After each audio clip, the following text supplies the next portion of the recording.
हाँ जी, सभी को नमस्ते जी, सारे अनुसार सत श्री अकाल जी। डियर स्टूडेंट्स, इंग्लिश सिलेबस कर लेने के बाद, इंग्लिश के सिलेबस बैच के बाद आप लोगों को ज़रूरत होती है कि आप उन सभी चैप्टर्स को, जिन चैप्टर्स को आपने सिलेबस में पढ़ा है, उनके अलग अलग क्वेश्चंस को है ना आप देखें, आप उनकी प्रैक्टिस करें। तो वो स्टूडेंट्स जो इंग्लिश का सिलेबस बैच लगा चुके हैं उनके लिए ये स्पॉटिंग द एरर्स वाला सेशन बहुत ही इंपॉर्टेंट होगा।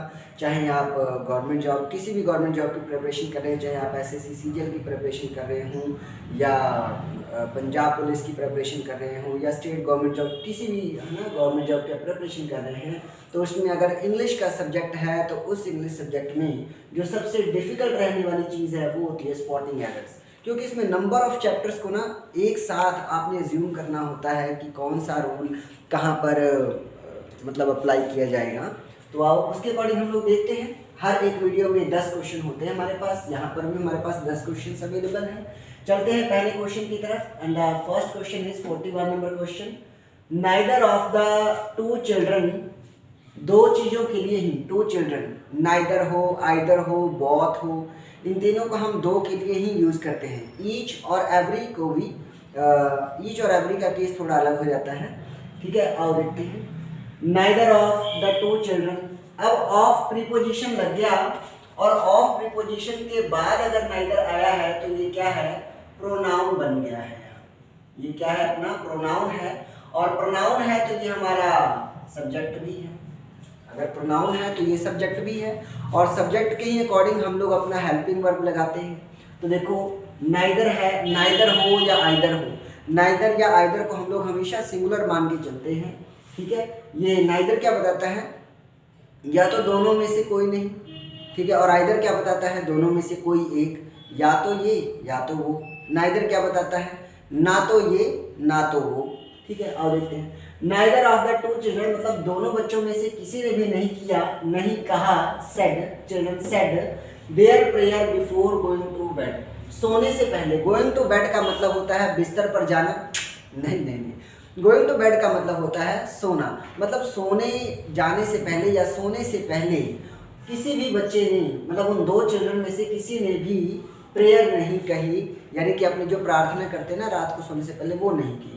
तो यहाँ पर देखो, अगर हम नाइदर को सिंगुलर मान के चलते हैं, सिंगुलर सब्जेक्ट मान के चलते हैं, तो यहाँ पर देयर कैसे आ सकता है, हमें प्रोनाउन भी तो सिंगुलर चाहिए। तो प्रोनाउन यहाँ पर क्या होगा, हिज, HIS, हिज लगेगा, ठीक है जी। देयर नहीं होगा, देयर की जगह हिज होगा, क्योंकि हिज ही सिंगुलर को शो करता है। हाँ, अगर यहाँ पर देखो टू चिल्ड्रन लिखा हुआ है, चिल्ड्रन से हमें कहाँ पता चल रहा है कि गर्ल्स की बात हो रही है या बॉयज़ की बात हो रही है। तो जब ये जेंडर क्लियर ना हो तो हम मेल पर्सन लेंगे। लेकिन अगर यहाँ पर टू गर्ल्स लिखा होता तो फिर हमें यहाँ पर हर लगाना था, क्योंकि गर्ल्स के लिए हम लोग हर लगाते हैं, ठीक है जी। आगे देखते हैं। Question number 42। आई सेट डाउन अपोजिट हिम, मैं उसके अपोजिट बैठा। अपोजिट का मतलब होता है कि उसका चेहरा मेरे चेहरे के आमने सामने था, वो मेरा फेस देख सकता था और मैं उसका फेस देख सकता था, हम लोग आमने सामने बैठे थे। तो आई सेट अपोजिट टू हिम, मैं उसके अपोजिट बैठ गया, मतलब मैं अगर यहाँ बैठा हूँ तो वो वहाँ बैठा है मेरी तरफ मुंह करके, हम दोनों का मुंह आमने सामने है। I sat down opposite to him, मैं उसके अपोजिट बैठ गया। And produced the packet of cigarettes, और मैंने उसके सामने सिगरेट्स का जो एक पैकेट होता है वो रखा। तो प्रोड्यूस का मतलब वैसे होता है पैदा करना, उत्पन्न करना, पैदा करना या बनाना। लेकिन एक प्रोड्यूस का मतलब होता है पेश करना, प्रस्तुत करना या पेश करना। अब देखो, मुजरिम जो होता है ना, जो दोषी होता है, उसको हम अदालत में पेश करते हैं। जो पुलिस है दोषी को अदालत में पेश करती है, तो जो वो अदालत में पेश करती है उसके लिए हम लगाते हैं प्रोड्यूस्ड, वहाँ पर अच्छा है। लेकिन यहाँ पर किसी मुजरिम को पेश नहीं किया जा रहा है, किसी इंसान को किसी के सामने गुनहगार के तौर पे पेश नहीं किया जा रहा है, बल्कि कुछ ऑफ़र किया जा रहा है, कुछ दिया जा रहा है, कोई चीज़ खाने पीने की, मतलब ऐसी चीज़ ऑफ़र की जा रही है। तो क्या ऑफ़र कर रहा है, कह रहा है सिगरेट्स ऑफ़र कर रहा है। तो यहाँ पर प्रोड्यूस नहीं, ऑफ़र होना चाहिए था, क्योंकि यहाँ किसी इंसान को दोषी के तौर पे पेश करने की बात नहीं हो रही, बल्कि कोई चीज़ ऑफ़र की जा रही है। ऑफ़र करना इन द सेंस कि कोई चीज़ देना, तो कोई चीज़ दी जा रही है, क्या, सिगरेट का पैक दिया जा रहा है। 43 नंबर पे देखिए। This happened just exactly 5 years अगो। ऐसा हुआ, दिस हैपेंड, ऐसा हुआ। हैपेंड है वर्ब की सेकंड फॉर्म।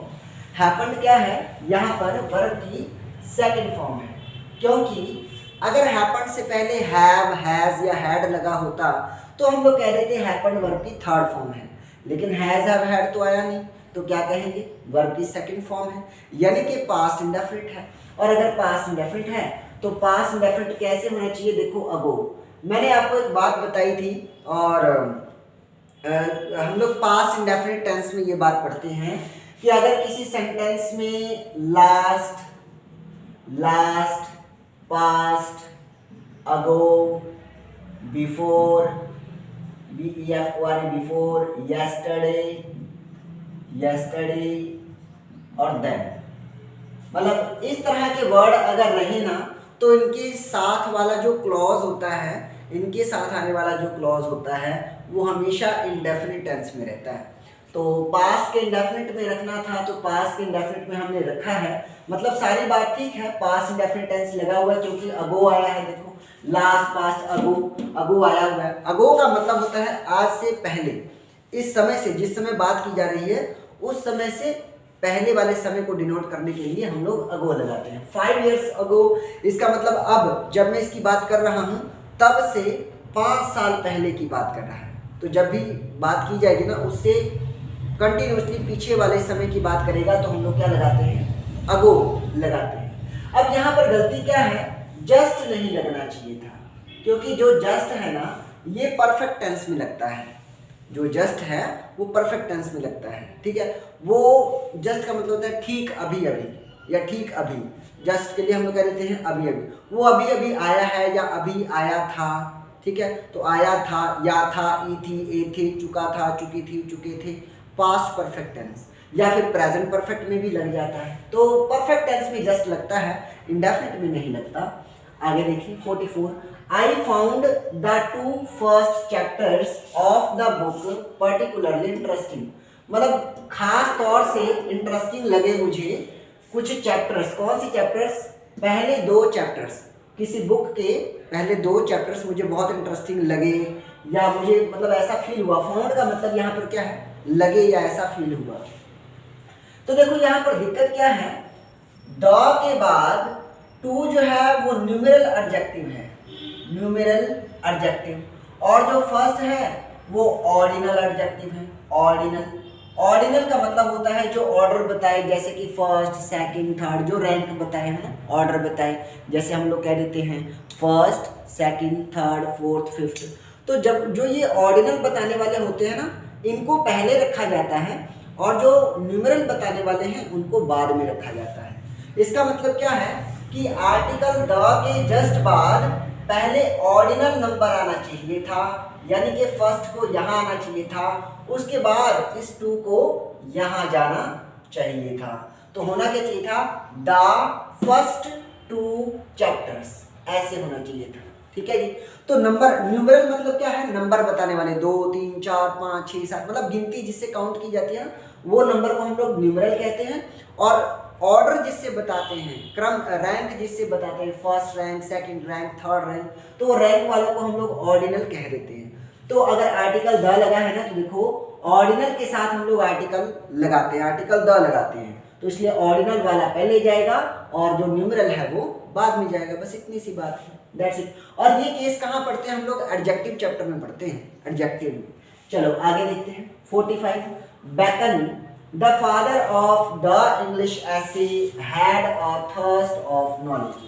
कह रहा बैकन एक बंदे का नाम है जो कि फादर ऑफ द इंग्लिश एसे, जिसे इंग्लिश एसे का फादर कहा जाता था, मतलब उसने बहुत कंट्रीब्यूट किया है इस फील्ड में, तो उसको फादर कहा जाता है। Had a thirst of knowledge, और उसमें ज्ञान यानी कि नॉलेज लेने की बहुत प्यास थी, मतलब बहुत ललक थी, मतलब वो बहुत चाहवान था, बहुत वोरेशियस था, बहुत कह सकते हैं ना कुछ सीखने के लिए बहुत ज़्यादा उत्सुक था। तो देखो लिखा हुआ है the father of the English, the English नहीं होना चाहिए, क्योंकि इंग्लिश यहाँ पर सब्जेक्ट को रिप्रेजेंट कर रहा है, और सब्जेक्ट के नाम से पहले हम लोग आर्टिकल नहीं लगाते, तो यहाँ पर द नहीं आना चाहिए, ठीक है जी। आगे देखते हैं 46 पे, द ट्रेन, अगर द इंग्लिश हम लोग कहें ना तो द इंग्लिश का मतलब होता है गोरे लोग, जैसे द पुअर हम लोग कह देते हैं तो इसका मतलब क्या है, गरीब लोग, प्लूरल बन जाता है। आर्टिकल द लगा के अगर कोई एडजेक्टिव हम लोग लगाए ना तो वो प्लूरल बन जाता है। तो ऐसे ही इंग्लिश यहाँ पर एडजेक्टिव का काम कर रहा है, और एडजेक्टिव से पहले अगर द लग जाए तो फिर वो प्लूरल नाउन बन जाएगा, जो कि गलत होगा। इसलिए सब्जेक्ट के नाम से पहले हम लोग आर्टिकल द नहीं लगाएंगे, ठीक है जी। उसी तरह और भी कई बातें होती है इसमें, जैसे अगर हम कहें द ब्लैक, तो द ब्लैक का मतलब हो गया दुनिया के जितने भी काले लोग हैं उन सभी काले लोगों की बात की जा रही है। द ब्लैक मतलब काले लोग, द वाइट मतलब गोरे लोग, ठीक है जी। आओ आगे 46, the train had left when he had reached the station. The train had left, train जा चुकी थी, पास्ट में हुआ है ये काम, ट्रेन जा चुकी थी। व्हेन, जब, व्हेन का मतलब जब, पंजाबी च आप कह देंगे जदों, जदों ही रीच्ड द स्टेशन, जदों वो स्टेशन पहुंचा, जब वह स्टेशन पहुंचा तब तक ट्रेन जा चुकी थी। तो दो काम हो रहे हैं, उसके जाने का काम और ट्रेन के पहुंचने का काम, दोनों ही काम पास्ट में हो रहे हैं। तो मैंने आपको एक रूल बताया था पास्ट परफेक्ट टेंस में कि जब दो काम हो रहे हों, दोनों काम पास्ट में हो रहे हों और एक काम पहले यानी कि फर्स्ट एक्शन बन रहा हो, दूसरा काम बाद में यानी कि सेकंड एक्शन बन रहा हो, तो जो फर्स्ट एक्शन है, जो काम पहले खत्म हो जाता है, उस काम को हमने पास्ट परफेक्ट में रखना है, पास्ट परफेक्ट में रखना है। और जो सेकंड काम है जो बाद में होता है, उस काम को हमने पास्ट के इंडेफिनिट में रखना है, पास्ट के इंडेफिनिट में रखना है। तो आओ देखिए, ट्रेन जा चुकी थी, पहले ही चली गई थी ट्रेन, तो ट्रेन के जाने का काम हमारा फर्स्ट एक्शन है जो कि पास्ट परफेक्ट में है, क्योंकि हैड लगाकर वर्ब की थर्ड फॉर्म लगी हुई है तो ये पास्ट परफेक्ट में है। Leave, left, left past perfect में है, ये सही है। व्हेन ही हैड, बाद में वो पहुंचा, स्टेशन तो वो बाद में पहुंचा, यानी कि ये हमारा सेकंड एक्शन है। सेकंड एक्शन पास्ट के इंडेफिनिट में होना चाहिए। देखो सेकंड एक्शन पास्ट के इंडेफिनिट में होना चाहिए। पास्ट इंडेफिनिट की पहचान होती है वर्ब की सेकंड फॉर्म, लेकिन इन्होंने तो यहाँ हैड लगा दिया है, तो ये हैड क्या है, एरर है, ये नहीं होना चाहिए, ठीक है, ये नहीं होना चाहिए था। चलो 42 पे देखिए, ही सेड, उसने कहा, reported verb, sorry reporting verb, तो ये हमारा रिपोर्टिंग वर्ब है जो कि पास्ट में है। और आपको पता ही है नरेशन का रूल, ये नरेशन चैप्टर से है, पार्ट ऑफ स्पीच, सॉरी जो कहते हैं ना स्पीच, इनडायरेक्ट स्पीच और डायरेक्ट स्पीच, तो वहां से आया है। तो ही सेड, उसने कहा, पास्ट में हो गया तो हम टेंस चेंज करेंगे आगे। ही सेड, उसने कहा, दैट, उसने कहा कि he will never repeat the mistake, कि वो कभी भी नहीं करेगा, क्या नहीं करेगा, रिपीट नहीं करेगा, क्या रिपीट नहीं करेगा, गलती, वो अपनी गलती को रिपीट कभी नहीं करेगा।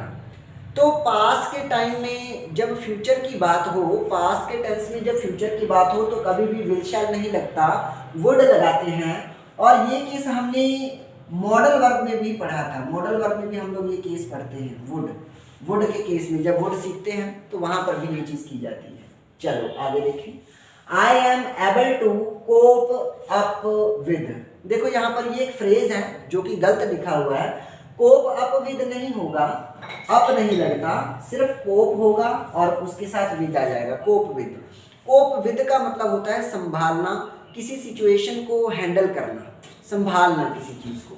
तो I am able to cope with all these difficulties, मैं इन सभी समस्याओं को, ऑल दीज डिफिकल्टीज, इन सभी समस्याओं को संभालने में सक्षम हूँ, एबल हूँ, एबल मतलब सक्षम हूँ, मतलब योग्य हूँ, मैं इस काबिल हाँ कि सारी समस्यावां ਨੂੰ संभाल सकता हाँ, कोप विद मतलब संभाल सकना। आगे देखते हैं 49 पे, आई विश, आई विश का मतलब होता है काश, आई विश का मतलब होता है काश, यानी कि ये एक इमेजिनरी सेंटेंस है, और इमेजिनरी सेंटेंस में सब्जेक्ट चाहे कोई भी हो, हम लोग हेल्पिंग वर्ब हमेशा वर लगाते हैं।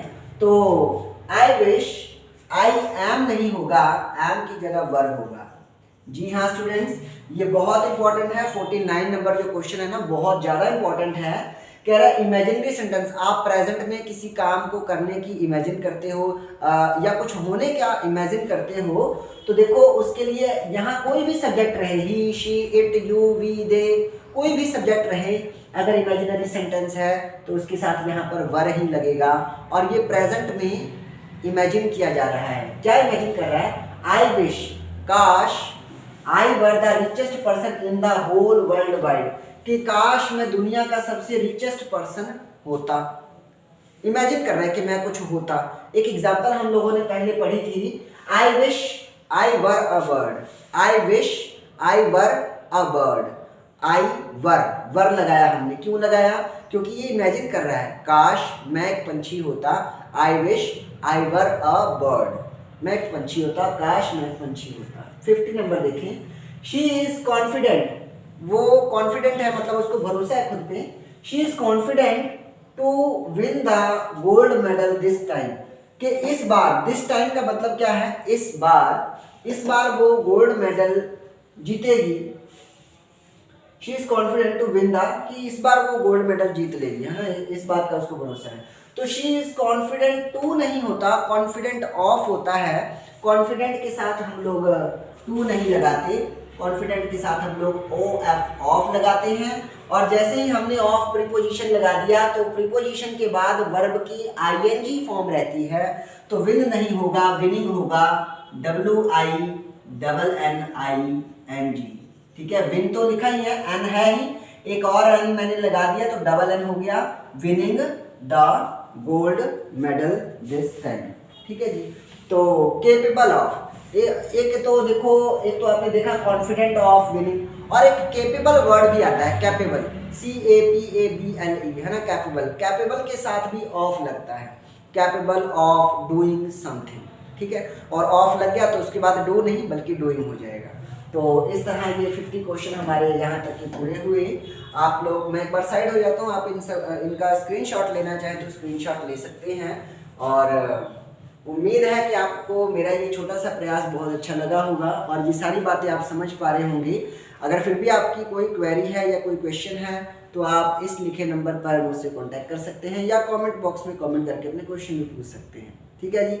और अगर आपको मेरा ये प्रयास अच्छा लगा हो तो देखिए, एक तो पहले चैनल को सब्सक्राइब कीजिए, दूसरी बात वीडियो देखने के बाद अगर अच्छी लगी हो तो इसको लाइक कीजिए। और जैसे ही आपने लाइक किया ना, प्लीज़, ये आपकी है ना मोरल रिस्पॉन्सिबिलिटी है कि आप इस वीडियो को शेयर करें, ताकि किसी और पर्सन के पास भी जिसे वास्तव में इन चीज़ों की ज़रूरत हो वो इनका फ़ायदा ले सके। ठीक है जी। Thank you everyone giving me your precious time. Thank you so much. जय हिंद, जय भारत।